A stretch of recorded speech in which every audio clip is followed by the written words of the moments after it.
targeted day laborers outside Home Depot, and at least one was hurt as they tried to get away from ICE. Another military helicopter spotted. Go after the bad guys. Go after the gangbangers. Go after the killers. These guys are just trying. Now, Bad Bunny, one of the most globally recognized artists today, was recently announced as the headliner for the Super Bowl halftime show. The decision immediately sparked controversy, echoing debates from last year when Kendrick Lamar's performance was both praised and criticized for its socially conscious themes. This time, however, the criticism took a different form. Bad Bunny, a 31-year-old Puerto Rican rapper and singer, has been a dominant force in global music, shattering records, selling out stadiums, and securing his place among the most streamed artists of this era, alongside megastars like Drake and Taylor Swift. An emotional video from Little Village recorded Monday showed ICE reportedly arresting a man despite pleas from his wife that he's in the United States. His halftime selection was expected by many, yet the backlash was swift. Conservative critics argued that there was nothing American about the choice. Others pointed to his outspoken political stances, including his sharp criticism of former U.S. President Donald Trump, his vocal activism against immigration enforcement policies, and the fact that the majority of his music is performed in Spanish. This raised larger debates about cultural identity, language, and what truly defines the American stage. Bad Bunny has never hidden his position on Trump or social issues. Like many influential figures, he has consistently used his platform to make his views unmistakably clear, whether in interviews, music, or live performances, making him one of the most politically outspoken mainstream entertainers today. During the last presidential race, Bad Bunny openly aligned himself with Kamala Harris. His support came shortly after a comedian at a Trump rally made offensive remarks about Puerto Rico. At that time, both campaigns were aggressively courting the Puerto Rican vote, particularly in Pennsylvania, where nearly 500,000 Puerto Ricans reside. Benito Antonio Martinez Ocasio, better known as Bad Bunny, amplified Harris's campaign by sharing her promotional clip with his 45 million Instagram followers, a move that immediately carried political weight. His influence extended beyond social media into his art. In his recent music video, No Me Quiero, there is a striking segment where Donald Trump's voice plays over speakers in a reimagined scene.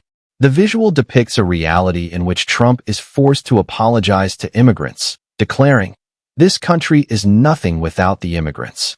That was the NFL's way of making it very official that Puerto Rican superstar Bad Bunny will headline the 2026 Super Bowl halftime show.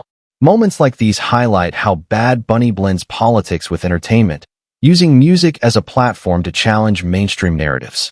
This direct political expression is also one of the main reasons his Super Bowl announcement has triggered backlash among conservatives. Much of the criticism centers on his unwavering stance regarding immigration, a polarizing subject in the United States. His outspoken opposition to ICE, the U.S. Immigration and Customs Enforcement Agency, has been particularly controversial. While many already understand the role ICE plays, those unfamiliar should know it is the government agency tasked with immigration enforcement, deportations, and detention operations across the nation. Basically, ICE is the government branch responsible for immigration enforcement in America, and it has long been criticized for the way it carries out mass deportations and raids. Officially, ICE frames its mission as targeting the bad guys, gang members, traffickers, and violent offenders. But critics argue its operations disproportionately disrupt ordinary immigrant families. During Donald Trump's presidency, the agency became especially controversial for its aggressive tactics, which many Latino communities described as traumatic and discriminatory. "I want to apologize to the immigrants in America.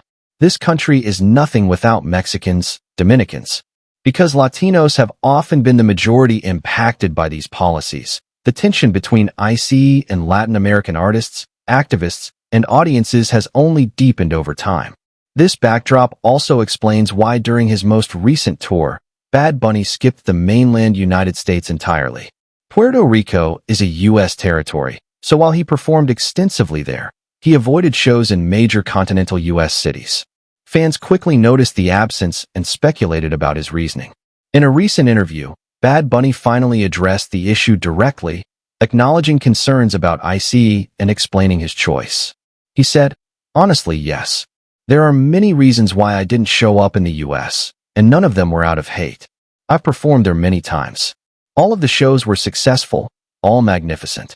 I've enjoyed connecting with Latinos who've been living in the US.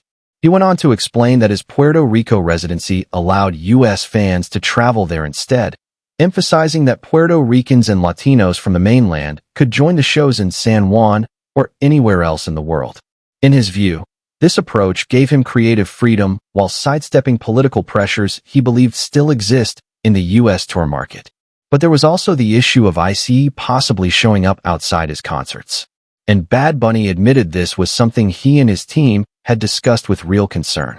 That statement alone reveals his mindset. He isn't just focused on music. He's deeply focused on ensuring safety and inclusivity for his audience. For him, protecting his community from unnecessary risks takes priority over ticket sales. With his new Super Bowl halftime announcement, however, the conversation has shifted dramatically. Critics, particularly from conservative circles, are now arguing that he doesn't belong on such a prestigious stage, pointing to both his outspoken politics and the fact that the majority of his music is performed in Spanish rather than English. At the same time, influential voices within the music industry have celebrated the decision. Jay-Z, who helps oversee the halftime show through his Roc Nation partnership, praised Bad Bunny as inspiring for everything he has accomplished for Puerto Rico. Bruno Mars also offered his support publicly on Twitter, encouraging Bad Bunny with a rallying message. It's important to note that Puerto Rico is a U.S. territory and Bad Bunny is legally just as much of an American citizen as those criticizing him. Beyond that, his impact in Puerto Rico has been undeniable. Over the summer, he launched a historic 31-day residency, an unprecedented streak of concerts in one venue.